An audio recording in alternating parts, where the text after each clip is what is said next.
আপনারা শুনেছেন পরশুদিন খড়গপুরে টিএমসি নেতারা মিছিল করেছে, অনেক নেতা এসে। সে নেতারা কারা? সব দাগি নেতা, সবার নামে সিবিআই কেস, সবাইকে সিবিআই ইডি ডাকছে, জিজ্ঞেস করছে কোথা থেকে কত টাকা মেরেছে, এমনি বলেনি। তার মধ্যে খুব বড় নেতা এসেছেন মহিলা, সাইনি ঘোষ, তার পার্টির লোকেরা তাকে ঢুকতে দেয় না, সে এসে ডায়লগ মারছে খড়গপুরে। দিলীপ ঘোষকে দেখা যায় না। আরে দেখতে হলে এখানে আয়, তোদের তোকে দেখতে আয়, যেমন চেহারা মহরা সেরকম কাজ কম। আরে আমাকে তো দেখতে আসে কমপক্ষে লোক। তোমরা বিছানার থেকে উঠবে সন্ধ্যাবেলা, পার্টি সার্টি করে ঘুমাবে, 10টায় উঠবে, ততক্ষণে আমাদের 200-500 লোকের সঙ্গে কথাবার্তা হয়ে যায়। তোমরা বুঝতে পারবে না বিজেপির রাজনীতি কি। এরা কোনো কাজ করবে না, করতে দেবে না, এসে মিথ্যা কথা বলে যাবে। এরপরে এরকম এলে এদেরকে গাছে বেঁধে রাখবেন, যেতে দেবেন না। এখানে মিথ্যা কথা বলেছে। চোরেরা এসে আমাদের জায়গাকে অপবিত্র করে আছে। এই পবিত্র মেদিনীপুরের জায়গা, মেদিনীপুরের মাটি, মেদিনীপুরের লোককে অপমান করে এরা আসে। দুদিন এসে এই জায়গাকে অপবিত্র করে দিয়ে যায়। গঙ্গা জল ছেটানো উচিত এরা যেখানে এসেছে। আর যত নেতা যাচ্ছে বেশি পুলিশ দড়ি দিয়ে ঘিরে ঘিরে নিয়ে যাচ্ছে। তো ভাই কি স্যার 5 বছরে দিলীপ ঘোষকে শুধুমাত্র ইকো পার্কে মর্নিং ওয়াক করতে দেখা গেছে। খড়গপুরের মানুষরা 5 বছরে ওনার কাছ থেকে কি পেয়েছে না পেয়েছেন সেটার হিসেব করবেন, এবং মমতা ব্যানার্জির কাছে কি পেয়েছে না পেয়েছেন সেটারও হিসাব করবেন। এবং হিরণকে নিয়ে আমি এক কথা বলবো, ঠান্ডা করে বসে রাজনীতি হয় না, আর অন্য মানুষকে ছোট করে কেউ নিজে বড় হতে পারে না। কাজে নিজের ক্ষেত্রে থেকে কাজ করুন, মানুষের পাশে থাকুন। মানুষের চাহিদা ভীষণ কম, সেইটুকু আপনারা পূরণ করতে পারছেন, আপনাদের সত্যি মানে লজ্জা লাগা দরকার। রাহুল গান্ধী বলছেন বেকারির জন্য। রাহুল গান্ধী তো বেকার, কোনো কাজ নেই। চাকরিটাও গেছিল কোনো মধ্যে, কোর্ট আটকে রেখেছে।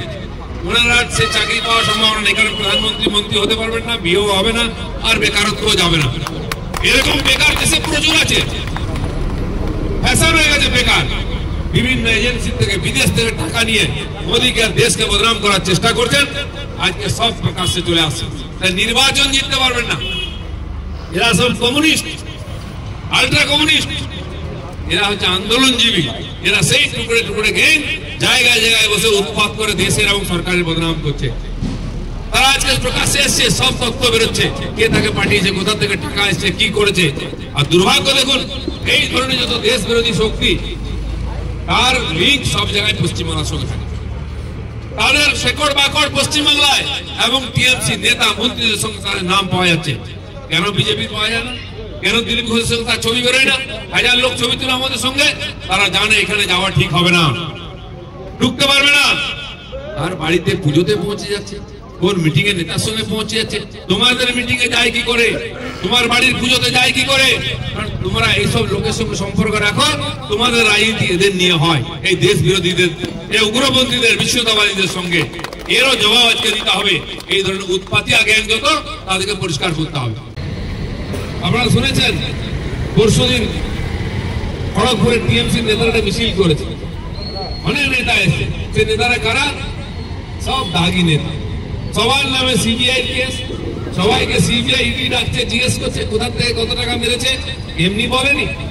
তার মধ্যে খুব বড় নেতা এসেছেন মহিলা, সাইনি ঘোষ, তার পার্টির লোকেরা তাকে ঢুকতে দেয় না, সে এসে ডায়লগ মারছে খড়গপুরে। দিলীপ ঘোষকে দেখা যায় না। আরে দেখতে হলে এখানে আয়, তোদের তোকে দেখতে আয়, যেমন চেহারা মহরা সেরকম কাজ কম। আরে আমাকে তো দেখতে আসে কমপক্ষে লোক। তোমরা বিছানার থেকে উঠবে সন্ধ্যাবেলা, পার্টি সার্টি করে ঘুমাবে, 10টায় উঠবে, ততক্ষণে আমাদের 200-500 লোকের সঙ্গে কথাবার্তা হয়ে যায়। তোমরা বুঝতে পারবে না বিজেপির রাজনীতি কি। এরা কোনো কাজ করবে না, করতে দেবে না, এসে মিথ্যা কথা বলে যাবে। এরপরে এরকম এলে এদেরকে গাছে বেঁধে রাখবেন, যেতে দেবেন না। এখানে মিথ্যা কথা বলেছে। চোরেরা এসে আমাদের জায়গাকে অপবিত্র করে আছে। এই পবিত্র মেদিনীপুরের জায়গা, মেদিনীপুরের মাটি, মেদিনীপুরের লোককে অপমান করে এরা আসে। দুদিন এসে এই জায়গাকে অপবিত্র করে দিয়ে যায়। গঙ্গা জল ছেটানো উচিত এরা যেখানে এসেছে। আর যত নেতা যাচ্ছে বেশি পুলিশ দড়ি দিয়ে ঘিরে ঘিরে নিয়ে যাচ্ছে। তো ভাই কি স্যার 5 বছরে দিলীপ ঘোষকে শুধুমাত্র ইকো পার্কে মর্নিং ওয়াক করতে দেখা গেছে। খড়গপুরের মানুষরা 5 বছরে ওনার কাছ থেকে কি পেয়েছে না পেয়েছেন সেটার হিসাব করবেন, এবং মমতা ব্যানার্জির কাছে কি পেয়েছে না পেয়েছেন সেটারও হিসাব করবেন।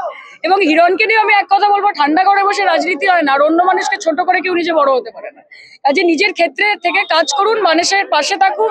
মানুষের চাহিদা ভীষণ কম, সেইটুকু আপনারা পূরণ করতে পারছেন, আপনাদের সত্যি মানে লজ্জা লাগা দরকার। রাহুল গান্ধী বলছেন বেকারির জন্য। রাহুল গান্ধী তো বেকার, কোনো কাজ নেই। চাকরিটাও গেছিল কোনো মধ্যে, কোর্ট আটকে রেখেছে। ওনারা সে চাকরি পাওয়ার সম্ভাবনা নেই, কারণ প্রধানমন্ত্রী মন্ত্রী হতে পারবেন না, বিয়েও হবে না, আর বেকারত্বও যাবে না।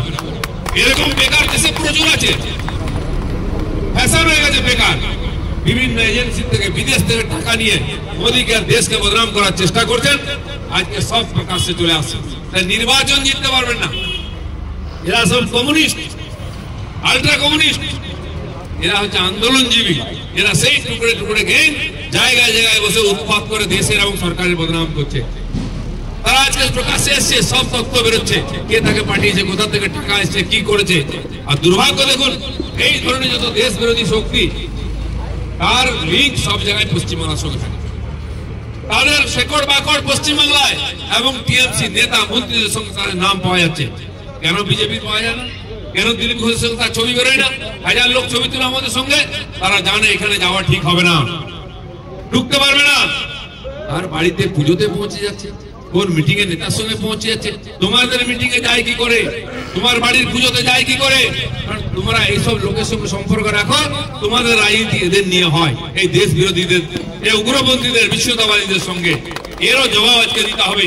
এই ধরনের উৎপাতি জ্ঞান যত, তাদেরকে পরিষ্কার করতে হবে।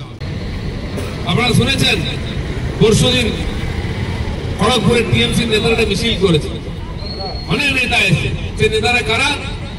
সব দাগি নেতা, সবার নামে সিবিআই কেস, সবাইকে সিবিআই ইডি ডাকছে, জিজ্ঞেস করছে কোথা থেকে কত টাকা মেরেছে, এমনি বলেনি।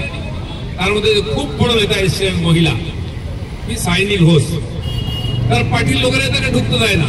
সে এসে ডায়লগ মারছে খড়গপুরে, দিলীপ ঘোষকে দেখা যায় না। আরে দেখতে হলে এখানে আয়, তোদের তোকে দেখতে আয়, যেমন চেহারা মহরা সেরকম কাজ কম। আরে আমাকে তো দেখতে আসে কমপক্ষে লোক। তোমরা বিছানার থেকে উঠবে, সন্ধ্যাবেলা পার্টি সার্টি করে ঘুমাবে, 10টায় উঠবে, ততক্ষণে আমাদের 200-500 লোকের সঙ্গে কথাবার্তা হয়ে যায়। তোমরা বুঝতে পারবে না বিজেপির রাজনীতি কি। এরা কোনো কাজ করবে না, করতে দেবে না, এসে মিথ্যা কথা বলে যাবে। এরপরে এরকম এলে এদেরকে গাছে বেঁধে রাখবেন, যেতে দেবেন না। এখানে মিথ্যা কথা বলে গেছে। চোরেরা এসে আমাদের জায়গাকে অপবিত্র করে আছে। এই পবিত্র মেদিনীপুরের জায়গা, মেদিনীপুরের মাটি, মেদিনীপুরের লোককে অপমান করে এরা আসে। দুদিন এসে এই জায়গাকে অপবিত্র করে দিয়ে যায়। গঙ্গা জল ছেটানো উচিত এরা যেখানে এসেছে। আর যত নেতা যাচ্ছে, বেশি পুলিশ দড়ি দিয়ে ঘিরে ঘিরে নিয়ে যাচ্ছে। তো ভাই কি স্যার, 5 বছরে দিলীপ ঘোষকে শুধুমাত্র ইকো পার্কে মর্নিং ওয়াক করতে দেখা গেছে। খড়গপুরের মানুষরা 5 বছরে ওনার কাছ থেকে কি পেয়েছে না পেয়েছেন সেটার হিসেব করবেন, এবং মমতা ব্যানার্জির কাছে কি পেয়েছে না পেয়েছেন সেটারও হিসেব করবেন। এবং হিরণকে নিয়ে আমি এক কথা বলবো, ঠান্ডা করে বসে রাজনীতি হয় না, আর অন্য মানুষকে ছোট করে কেউ নিজে বড় হতে পারে না। কাজে নিজের ক্ষেত্রে থেকে কাজ করুন, মানুষের পাশে থাকুন। মানুষের চাহিদা ভীষণ কম, সেইটুকু আপনারা পূরণ করতে পারছেন, আপনাদের সত্যি মানে লজ্জা লাগা দরকার। রাহুল গান্ধী বলছেন বেকারির জন্য। রাহুল গান্ধী তো বেকার, কোনো কাজ নেই। চাকরিটাও গেছিল, কোনো মধ্যে কোর্ট আটকে রেখেছে। ওনারা সে চাকরি পাওয়ার সম্ভাবনা নেই, কারণ প্রধানমন্ত্রী মন্ত্রী হতে পারবেন না, বিয়েও হবে না, আর বেকারত্বও যাবে না।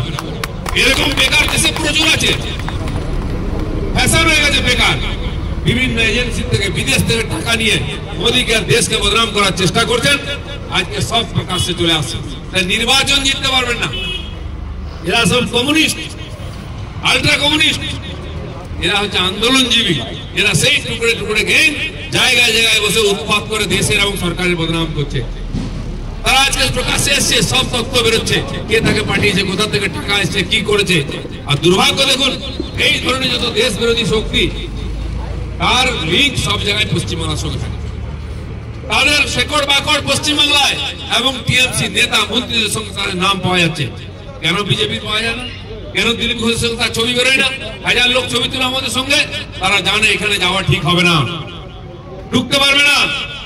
আর বাড়িতে পুজোতে পৌঁছে যাচ্ছে, কোন মিটিং এ নেতার সঙ্গে পৌঁছে যাচ্ছে। তোমাদের মিটিং এ যায় কি করে?